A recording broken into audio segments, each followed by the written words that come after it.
Graça e paz, meus irmãos. Abençoada noite a cada um de vocês. Eu vou fazer a leitura das Escrituras Sagradas em Efésios, capítulo de número 4, os 6 primeiros versos desse capítulo.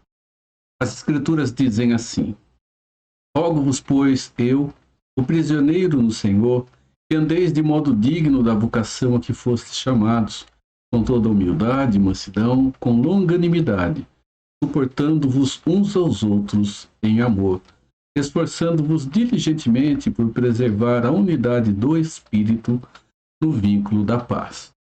Há somente um corpo e um Espírito, como também fostes chamados, numa só esperança da vossa vocação. Há um só Senhor, uma só fé, um só batismo, um só Deus e Pai de todos, o qual é sobre todos, age por meio de todos e está em todos. Amém. Vamos orar? Depois vamos louvar a Deus cantando um hino de gratidão e voltamos para o nosso estudo desta noite. Senhor maravilhoso e eterno Deus, mais um ano está terminando. Só temos que agradecer ao Senhor por tudo aquilo que nos permitiu fazer durante os dias que se passaram. Te damos graças por esses momentos, te damos graças, Senhor, por tudo que houve em nossa vida, porque, Pai, o Senhor renovou-nos em força para vencer cada situação.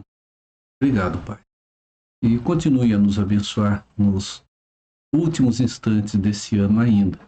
E permita-nos, ó Deus, pensar, meditar na Tua Palavra, para que entendamos os propósitos do Senhor para a nossa vida na continuidade do dia a dia que o Senhor nos dará. Nos ilumine para o estudo da Tua Palavra nesta noite. E rogamos em nome de Jesus. Amém. Vamos louvar a Deus? Hino de número 62, o Inário Novo Canto.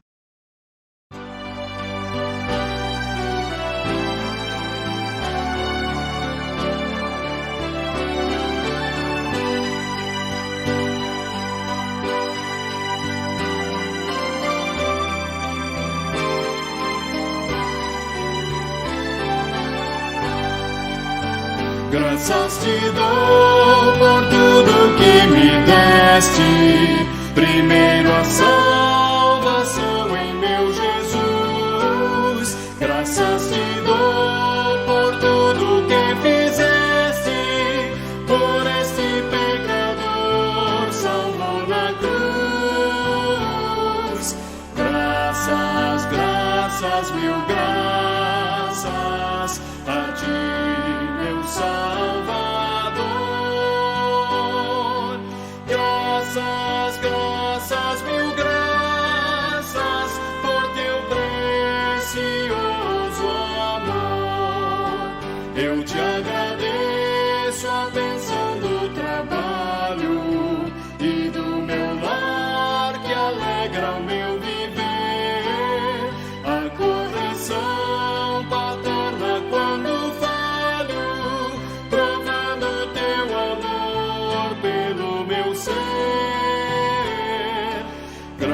graças, graças, mil graças a ti, meu Salvador. Graças, graças, mil graças por teu precioso amor.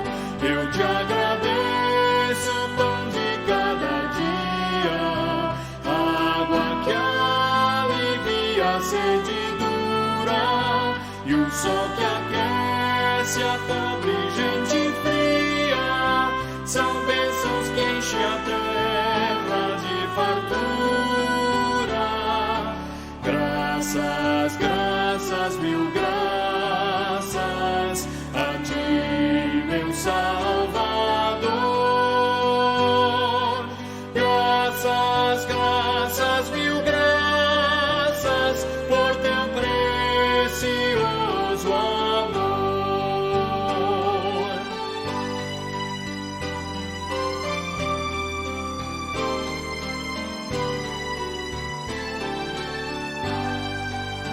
Eu te agradeço, ó Pai, os meus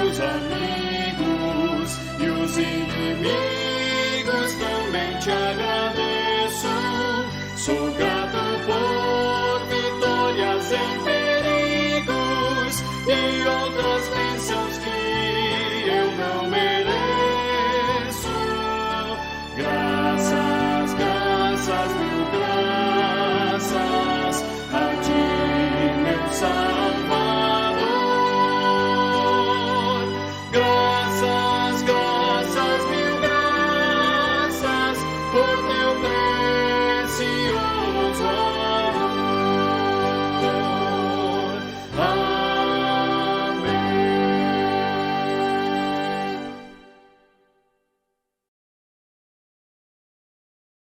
Nós estamos estudando durante esse trimestre a igreja, o seu comportamento, a questão de comunhão e da realidade que compõe a vida da igreja local, igreja estabilizada, estabelecida, igreja colocada em um determinado lugar e dentro dela aqueles que estão remidos em Cristo Jesus. Questão da igreja visível e igreja invisível. E nós teríamos ainda para o começo de janeiro mais 2 lições, mais 2 aulas, mas demos um salto. Fomos para a aula de número 13, no domingo passado, e no início de janeiro, junto com a igreja, nós iniciaremos o trimestre zerado, com já a primeira lição e caminhando trimestralmente, como sempre foi a caminhada de dia a dia da igreja, e que Deus nos permita continuar, porque temos vivido ainda um período de insegurança e instabilidade, e aqueles que estão entendendo que nós estamos já com a pandemia resolvida, devem repensar a sua situação, porque essa nova cepa, a Ômicron, está se esparramando muito por aí, e muitas pessoas estão contraindo novamente, estão contraindo a Covid, mesmo já tendo contraído anteriormente, e ela está se espalhando. Então nós precisamos tomar cuidado. Nós não podemos imaginar que não vamos ainda ter dificuldades, porque em alguns lugares a dificuldade já se estabeleceu. Então, Deus nos permitindo, continuaremos com o nosso trimestre normalmente. E as 2 aulas que faltaram, uma delas nós estaremos trabalhando hoje e a outra no domingo, por aqui, né, pela nossa página da igreja. Então, vocês que têm nos acompanhado, aqueles que querem estudar a lição aqui comigo, terão essa oportunidade.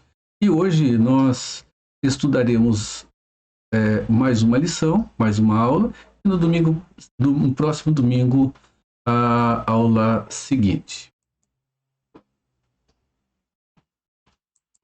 Estamos aqui com a aula de número 12, a unidade a ser preservada. Essa lição, ela, apesar de envolver a realidade, o contexto da igreja, mas ela vai falar sobre um assunto que envolve a vida de cada um de nós no dia a dia, que são os conflitos, que são os confrontos, que são os desentendimentos. E eu creio que aquilo que se refere à igreja será particular com relação à igreja. Mas grande parte do que nós estaremos estudando são valores, meus irmãos, que servem para nós na caminhada de cada um, no dia a dia, dentro dos seus relacionamentos. Porque a igreja ela é uma extensão apenas do que nós vivemos no nosso dia a dia. Ela é só uma extensão onde estamos com a família da fé em momentos específicos, dentro daquilo que nós organizamos, planejamos, ou daquilo até mesmo que muitas vezes não planejamos e ocasionalmente acontece. O texto que acabei de ler, de Efésios 4, de 1 a 6, é o texto que temos por base para o estudo da nossa aula de hoje. Então, nós observamos o seguinte: as Escrituras, elas nos têm ensinado que no Novo Testamento a igreja, ela é entendida, assim como no Velho Testamento também temos esta mesma verdade, mas com uma acentuação muito grande dentro do Novo Testamento, afirmando que a igreja, ela é a comunidade dos santos. Nós observamos vários textos que nos falam sobre isso. Vejam, ela é uma comunidade bem particular. A igreja, na verdade, tinha paz por toda a Judéia, Galileia e Samaria, edificando-se no temor do Senhor e no conforto do Espírito Santo, crescia em número. Aos santos e fiéis em Corinto, em Cristo que se encontram em Colossos, graça e paz a vós outros, da parte de Deus, o nosso Pai. Em Romanos 16, 12. Para que a recebais no Senhor como convém aos santos, e a ajudeis em tudo que de vós vier a precisar, porque tem sido protetora de muitos e de mim, inclusive. Não abordando o contexto de cada texto, mas frisando dentro deles a expressão da presença do Espírito que faz com que a igreja ela se torne separada, ela se torne santa. Não melhor dentro da sua relação com Deus, com a sociedade, como se ela fosse agora perfeita. Ela não é perfeita, ela caminha em direção à perfeição, mas ela ainda não chegou lá. Mas mostra que ela, no sentido da expressão santos, é separada. Esse é o sentido, ela é separada por Deus e separada para Deus, para viver para o Senhor. Ela é assim chamada e qualificada dentro das Escrituras desde a constituição do povo em Abraão, caminhando e chegando até nós em Cristo Jesus, tudo dentro da mesma graça abençoadora do Senhor. Muitos crentes, meus irmãos, têm olhado para sua vida dentro da igreja, com uma visão o autor chama de positiva, mas tem olhado com tanta simplicidade e tanta positividade que quando acontece algum problema, eles se escandalizam, eles se assustam, porque a visão é de que a igreja do Senhor Jesus, ela se tornou uma igreja tão distinta que os problemas que aconteciam na vida daquele que está dentro dela agora, pessoas novas na fé, que esses problemas eles não caminham para dentro da comunidade dos santos ou da família da fé. E eles acabam se assustando, muitos acabam até se escandalizando com essas situações, por ainda não terem entendido o que representa de fato a comunidade da fé e não terem amadurecido dentro dessa própria fé, não entendendo eles que eles também estão numa situação em que, em muitos momentos, eles podem ser parte de conflitos interpessoais, podendo até mesmo, em alguns instantes, serem autores deles. Né? Então, é preciso que nós observemos que esses conflitos, eles sempre existiram na vida da igreja e Deus nunca privou-nos de saber que eles existem, que eles estão presentes. A Bíblia ela não omite isso. Ela não omite os conflitos, ela não omite a relação de desencontro que há dentro do corpo de Cristo com os discípulos de Cristo Jesus. Nós observamos isso acontecendo logo no início, quando na igreja de Jerusalém, judeus e os helenistas, que eram gentios ou não judeus, que viviam segundo a tradição e os valores da cultura grega da sua época, agora convertidos a Cristo, estavam vivendo uma relação de conflito, eles estavam se conflitando, porque eles achavam que as mulheres, os órfãos gentios, né, as viúvas, elas estavam sendo priorizadas na distribuição, e as helenistas que vieram, né, de uma tradição não judaica estavam sendo prejudicadas, e ali nós temos uma relação de conflito. Vejam, naqueles dias, multiplicando-se o número dos discípulos, houve murmuração dos helenistas contra os judeus, porque as viúvas deles estavam sendo esquecidas na distribuição diária. Quando Paulo saiu para sua viagem missionária, a sua segunda viagem, ele teve um sério embate com João Marcos, com Barnabé, por causa da pessoa de João Marcos. Eles não conseguiram se entender quanto a levar ou não levar João Marcos nessa viagem. Em Corinto, meus irmãos, já vimos em ocasião anterior que a igreja estava extremamente dividida em partidos, e o texto que está aqui em destaque fala para nós que ali havia partidos e partidos. Uns dizendo, eu sou de Pedro, outro de Apolo, outro de Paulo, e havia até aqueles que eram do partido de Cristo. Uma situação de conflito. E o que dizer das duas irmãs, Evódia e Sintique, que não conseguiam entrar em acordo de forma nenhuma? Essas irmãs sempre vivendo ali as suas relações de conflitos. Esses relatos, meus irmãos, nos ajudam a acender ali uma luzinha, mostrando que a possibilidade destas situações de conflitos, de desentendimentos, de contendas e até de brigas, elas podem acontecer dentro da igreja, e chama-nos a atenção para essas situações. É um alerta, meus irmãos, que nós devemos botar atenção, porque tenta nos ajudar a prevenir quanto ao jeito que nós vivemos dentro da nossa comunidade da fé, dentro do nosso lar, dentro da nossa família, dentro dos nossos relacionamentos. Quanto à maneira que nós temos de falar, ao nosso pensamento que precisa tantas e tantas vezes ser mudado, trabalhado e remoldado, a maneira como nós agimos, meus irmãos. Se nós não prestarmos atenção nesse alerta que temos dentro das Escrituras, nós podemos ser até mesmo um instrumento para viver situação de falta de comunhão, de quebra de comunhão ou de divisão dentro da igreja onde nós estamos.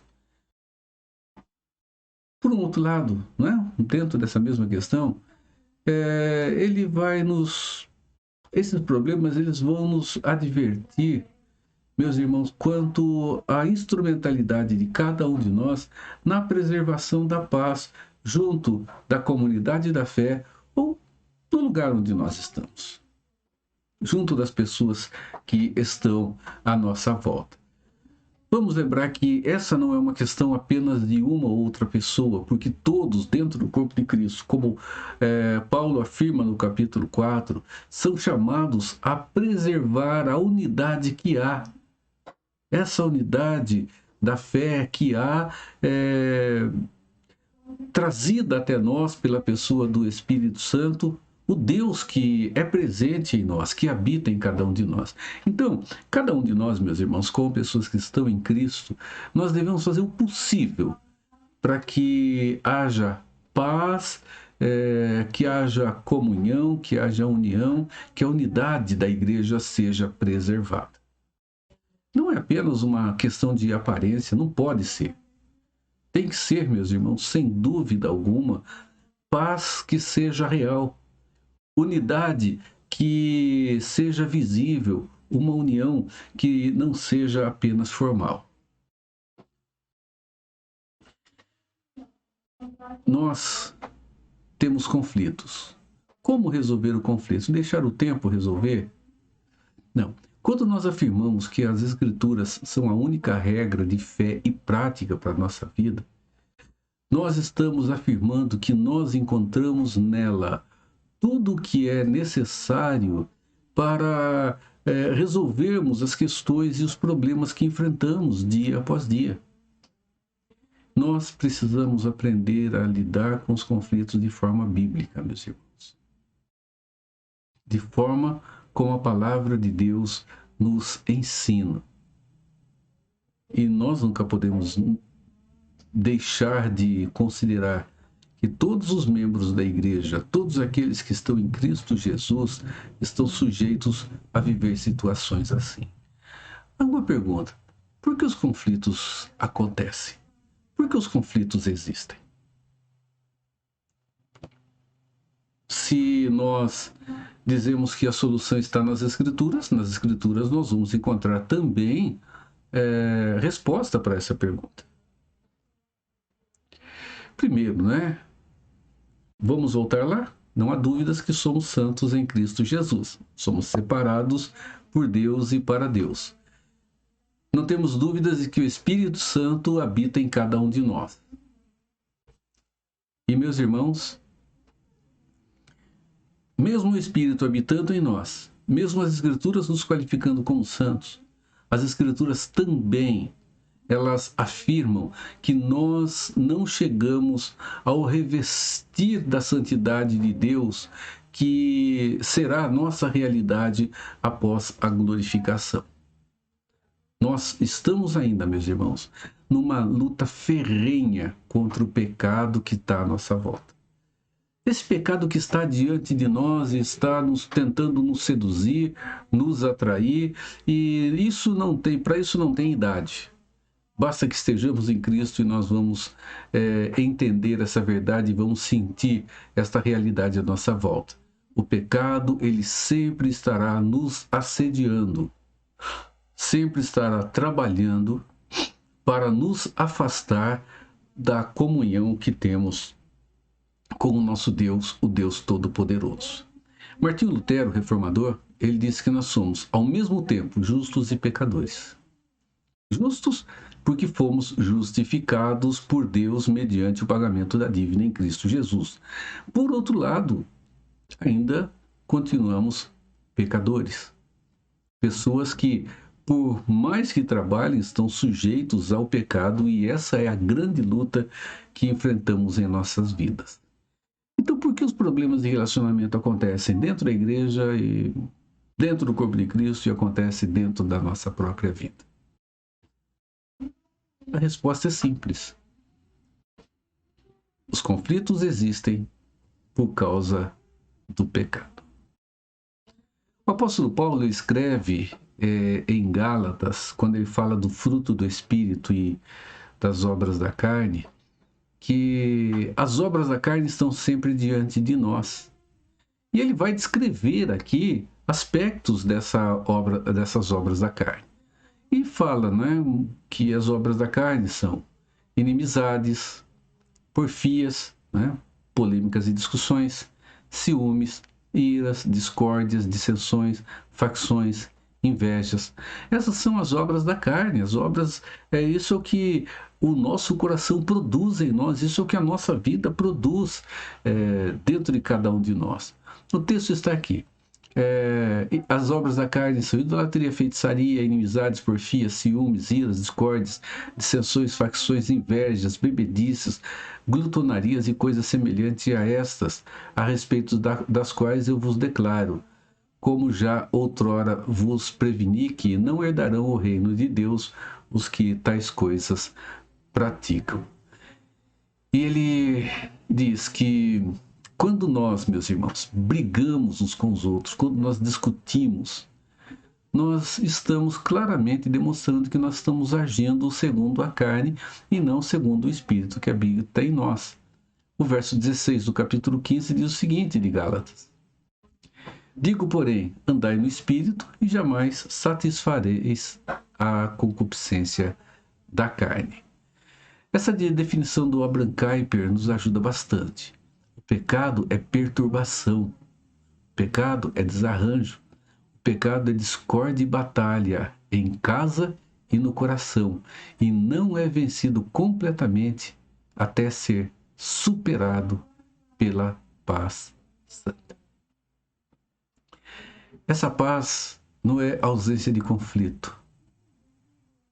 Essa paz é o ajuste do coração com o Deus Todo-Poderoso. E esse ajuste acontece através da consciência do erro que se cometeu, da busca do perdão contra quem se cometeu o erro e da busca do perdão de Deus através da confissão e o arrependimento. Gálatas 5:22 fala sobre o fruto que o Espírito Santo produz em nós. E ele diz: o fruto do Espírito é o amor, alegria, paz, longanimidade, benignidade, bondade, fidelidade, mansidão, domínio próprio. Contra essas coisas não há lei.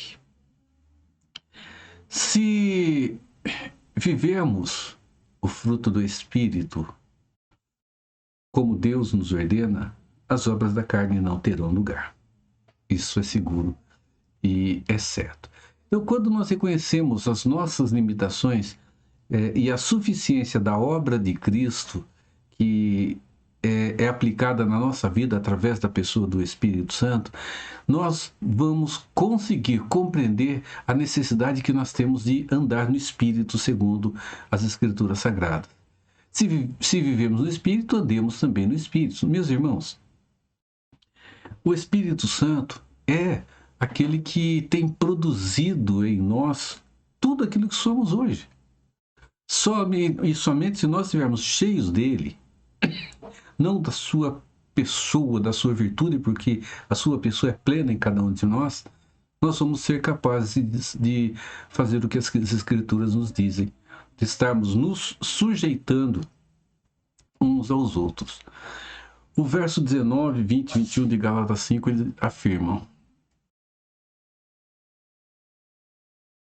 as obras da carne estão conhecidas e são prostituição, impureza, lascívia, idolatria, feitiçarias, inimizades, porfias, ciúmes, iras, discórdias, dissensões, facções, invejas, bebedices, glutonarias e coisas semelhantes a estas, a respeito das quais eu vos declaro, como já outrora vos preveni, que não herdarão o reino de Deus os que tais coisas praticam. E vem a pergunta, diante desses conflitos que estão presentes dentro da igreja, a responsabilidade, afinal de contas, é de quem? A gente observa que desde que o ser humano ele cai do seu estado de inocência para o seu estado de pecado, meus irmãos, assumir a responsabilidade pelos erros é um problema enorme, é um problema muito grande. Nós observamos isso quando o conflito se instala dentro de uma igreja. Nós vemos que a discórdia ela está presente, o conflito ela se instala, e nós observamos, meus irmãos, que as duas partes sempre têm razão. É aquela ideia de que a culpa é do outro. Eu sou culpado, mas ele também é culpado. Sabe o que parece? Parece aquela briga de dois irmãos sendo repreendidos pelo pai e tentando justificar a confusão que criaram. É aquela história de foi ele que começou. Eu fiz, mas ele que começou, ele que me provocou. Não, foi ele. Foi ele. E nós caímos numa situação em que nós observamos a culpa, de alguma forma, vai sempre ter... vai se tentar sempre transferir para o outro. Afinal de contas, eu tenho culpa, mas ele começou. Então, se ele começou, ele é mais culpado do que eu, e vice-versa. Por causa do pecado, todos nós corremos um risco. O risco de pensarmos sempre de maneira positiva com relação a nós e negativa com relação aos outros. Meus irmãos, sempre haverá esse risco. Sempre teremos esse risco. Nós pensamos positivamente com relação a nós, sendo sempre muito convictos, e olhamos os outros de forma negativa. É o coração orgulhoso e o coração arrogante que tenta tomar conta de cada um de nós. E nós, como Jesus afirmou, né, e chamou aqueles religiosos de hipócritas, nós corremos sempre também o risco de conseguir enxergar um cisquinho muito pequeno no olho do outro. Estarmos com uma enorme de uma trava dentro do nosso próprio olho. Enxergamos um cisco lá, mas tem uma rocha dentro do nosso olho. Olha o que Jesus disse. Por que vês tu o argueiro no olho do teu irmão, porém não reparas na trave que está no teu próprio? Ou como dirás a teu irmão: deixa-me tirar o argueiro do teu olho quando tens a trave no teu? Hipócrita, tira primeiro a trave do teu olho, e então verás claramente para tirar o argueiro do olho do teu irmão. Irmãos, é nesse contexto de soberba, de arrogância, de um coração orgulhoso, que os conflitos, eles têm a maior possibilidade de acontecer. É sempre ali. A maior possibilidade está lá, onde o coração se torna orgulhoso, arrogante, soberbo, e ele perde a simplicidade. A igreja de Corinto é um exemplo claro disso. Eles se tornaram arrogantes, eles se tornaram orgulhosos por causa dos dons. E o resultado, meus irmãos, foi uma igreja completamente dividida e rachada. Então, de quem é a responsabilidade, meus irmãos? Vamos ver aqui alguns aspectos. Geralmente, quando as pessoas deixam de falar a verdade em amor, veja esse texto. Seguindo a verdade em amor, cresçamos em tudo naquele que é a cabeça, Cristo, de quem todo o corpo bem ajustado e consolidado pelo auxílio de toda a junta, segundo a justa cooperação de cada parte, efetua o seu próprio aumento para a edificação de si mesmo em amor. Quando passam a gritar umas com as outras, vejam Efésios 4:31. Longe de vós toda amargura e cólera e ira e gritaria e blasfêmia, e bem assim toda malícia. Quando passam a agir com base na ira, não te associes com o iracundo, nem andes com o homem colérico. Quando passam a divulgar os comentários maldosos com os outros, vejam, não andarás como mexeriqueiro entre o teu povo, não atentarás contra a vida do teu próximo. Eu sou o Senhor. Meus irmãos, quando isso acontece, não há o que justifique. De quem é a responsabilidade? Senão daquele que não tem amor naquilo que fala, aquele que só fala com os seus gritos, aquele que age sempre calcado pela sua ira, aquele que está com a língua sempre para fazer um comentário picante do outro. Irmãos, a responsabilidade é de cada um. É de cada um que, ao invés de andar segundo o Espírito, prefere andar segundo a carne. Aí temos uma pergunta, né? Também, ou uma afirmação, como preservar a unidade da igreja. Nós podemos pensar em 3 aspectos que podem nos ajudar a preservar a unidade do corpo de Cristo. Primeiro, uma vida no Espírito. Vida no Espírito significa uma vida conduzida e guiada pela ação do Espírito Santo. Não tem muita coisa a ver com aquilo que a gente encontra por aí, né? Se você está no Espírito, você pula agora, você grita, você tem aqueles êxtases, isso é viver no Espírito. Não, esqueçam tudo isso. Olha o que a Bíblia diz com relação à maneira de viver segundo Deus, que aí a vida no Espírito vai acontecer. Porque nós nascemos pela ação do Espírito Santo. Né? Nós nascemos de novo por isso. Nós somos regenerados, fomos chamados à vida, um novo nascimento, e agora, pela ação do Espírito Santo, nós caminhamos uma vida de conversão. Então, dessa forma, nós devemos viver segundo a direção do Espírito, que já fez tudo isso em nós. Nós precisamos viver cheios dessa direção, cheios desse caminho que ele nos dá. O texto de Efésios e Gálatas, eu tenho aqui Efésios 5,18, diz o seguinte: não vos embriagueis com vinho no qual há dissolução, mas enchei-vos do Espírito.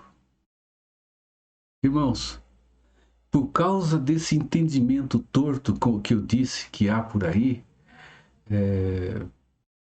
essa vida no Espírito, para muitos cristãos, está sendo vivida de uma maneira completamente distorcida.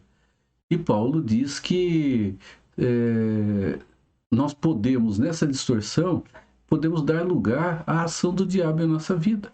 Veja, ele diz, irai-vos e não pequeis, não se põe o sol sobre a vossa ira, nem deis lugar ao diabo. Isso nos leva a entender que quem age assim são pessoas que estão em Cristo, mas que, mesmo em Cristo, estão agindo como crianças.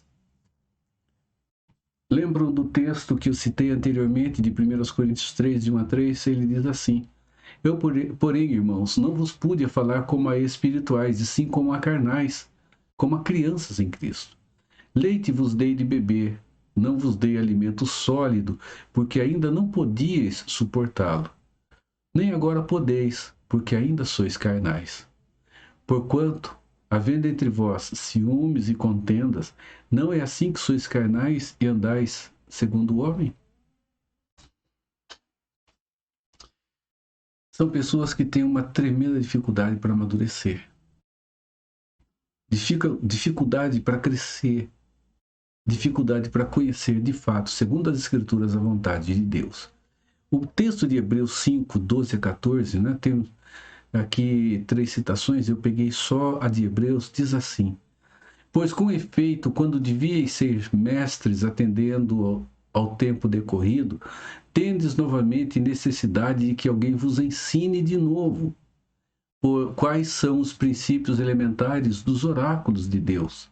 Assim vos tornastes como necessitados de leite e não de alimento sólido. Ora, todo aquele que se alimenta de leite é inexperiente na palavra da justiça, porque é criança. Mas o alimento sólido é para os adultos, para aqueles que, pela prática, têm as suas faculdades exercitadas para discernir não somente o bem, mas também o mal. Viver segundo o Espírito Santo é ter em todo o tempo uma vida regida pelas Escrituras Sagradas.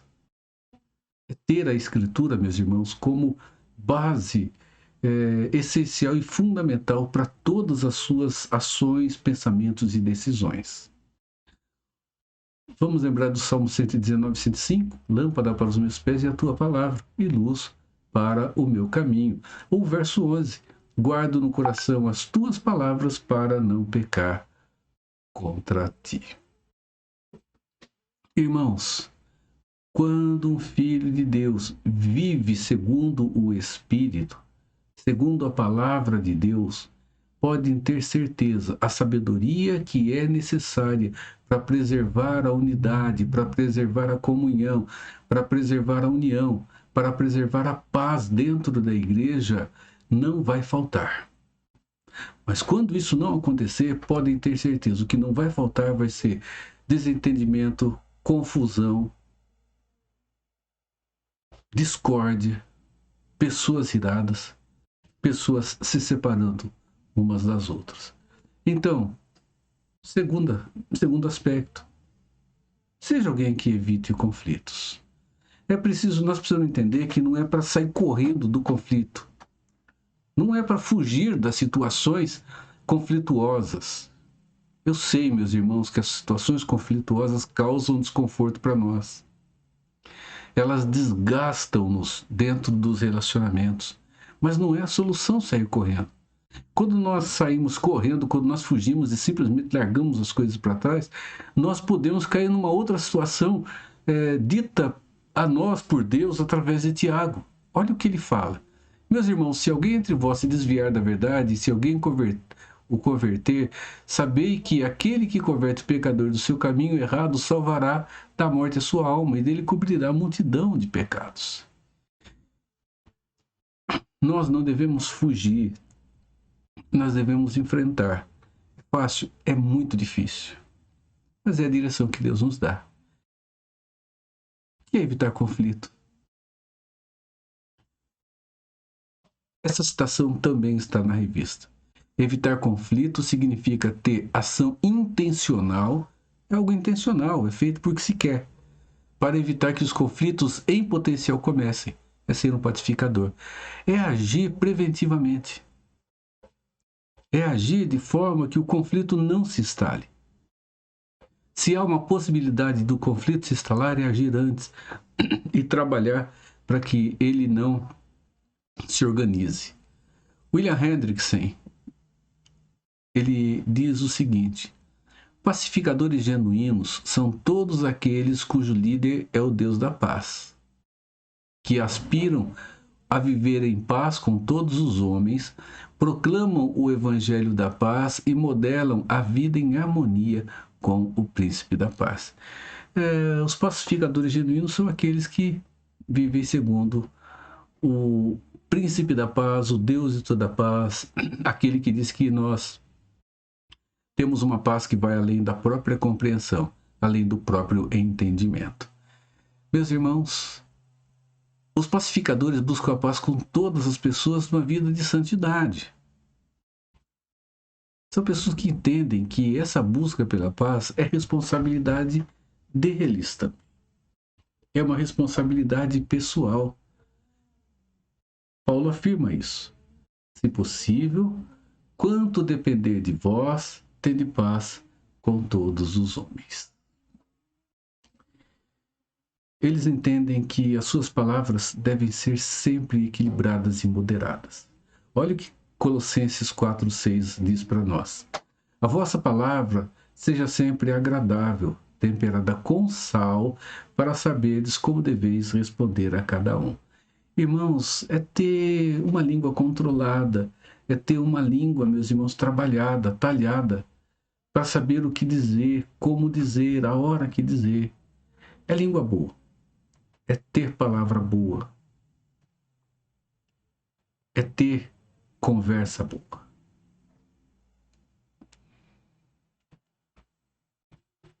Nós temos, meus irmãos, aprendido com Salomão que a palavra branda, ela desvia o furor, e a palavra dura, ela suscita a ira. É para pensar nisso. E Colossenses 3,16 nos mostra que nós somos agentes para impedir os conflitos, evitar que eles aconteçam. Somos agentes da preservação da unidade. Diz assim o apóstolo Paulo: habite ricamente em vós a palavra de Cristo, instruí-vos e aconselhai-vos mutuamente, uns aos outros, em toda a sabedoria, louvando a Deus com salmos e hinos e cânticos espirituais, com gratidão em vosso coração. A paz é uma característica distintiva, é uma característica distinta, própria do reino do Deus Todo-Poderoso. E o terceiro aspecto, ore pela paz na sua igreja.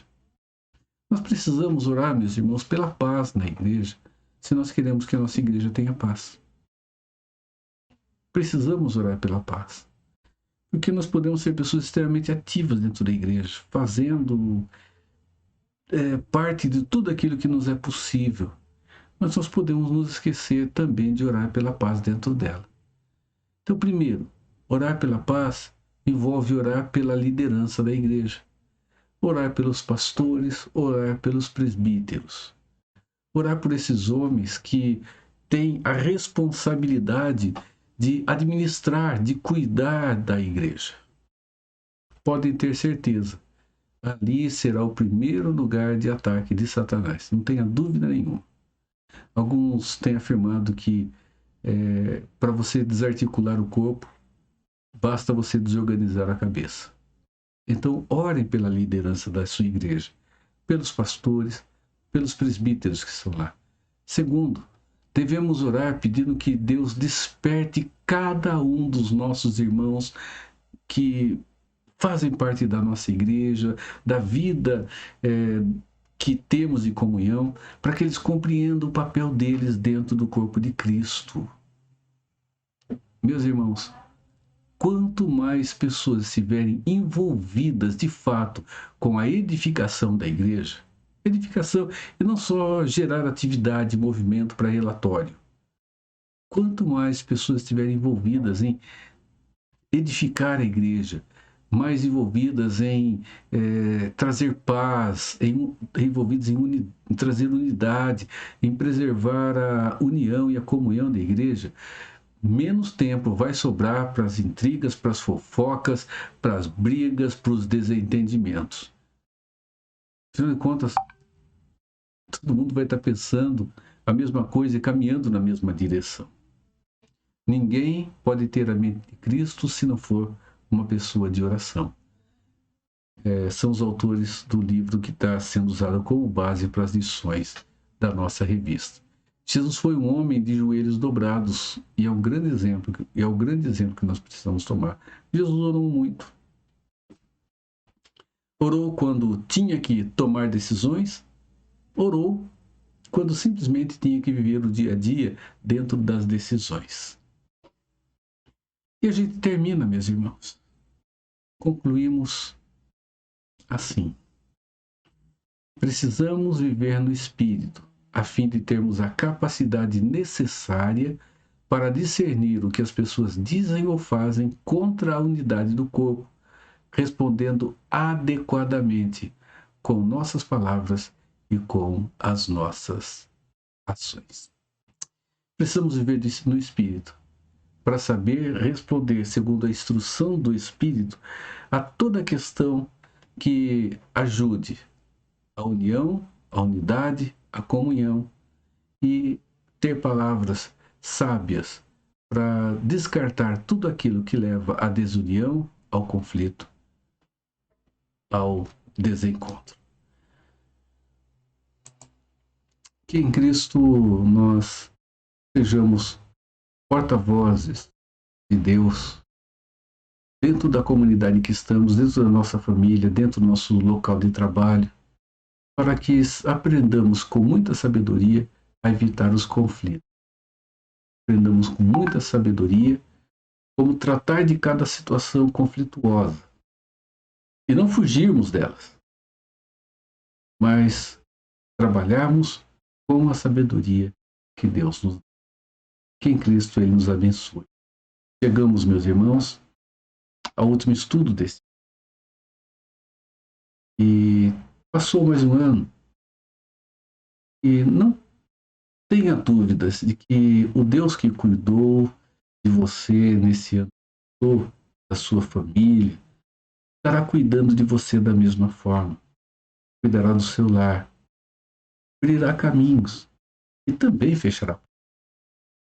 E fará isso, meus irmãos, por amor que Ele tem para com cada um de nós, dentro daquilo que nós não conseguimos enxergar, mas que claramente Ele está vendo. É uma questão de confiança. Não sabemos os caminhos trilhados, mas sabemos que Ele trilhará conosco, cada um deles. Nós vamos cantar o hino 373 e lembre-se, Deus disse que todo o tempo, em todo instante. Depois voltamos para encerrar nosso estudo.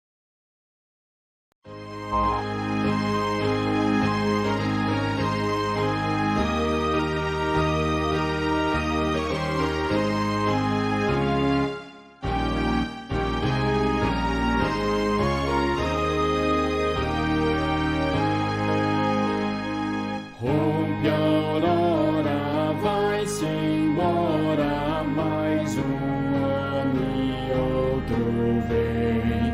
Não temamos, prossigamos, caminhando em todo o bem. Ano findo, nunca mais veremos, ano novo, hoje recebemos.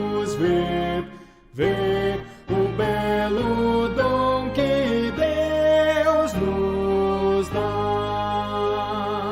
Raia o dia, que alegria, novo ano eis a surgir. Bem guiados e amparados, Cristo vai nos conduzir. Ano findo, nunca mais veremos, o ano novo hoje recebemos. Ver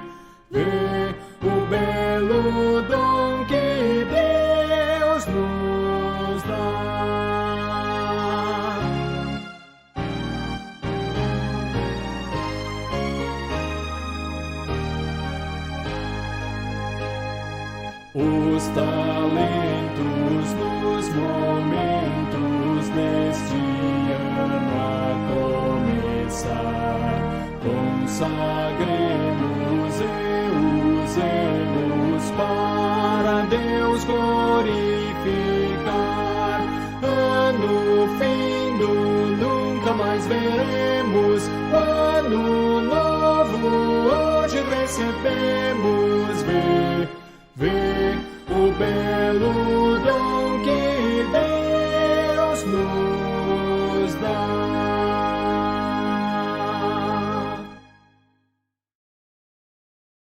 Vamos orar. Nosso Deus, mais um ano termina, mais um ano está se encerrando.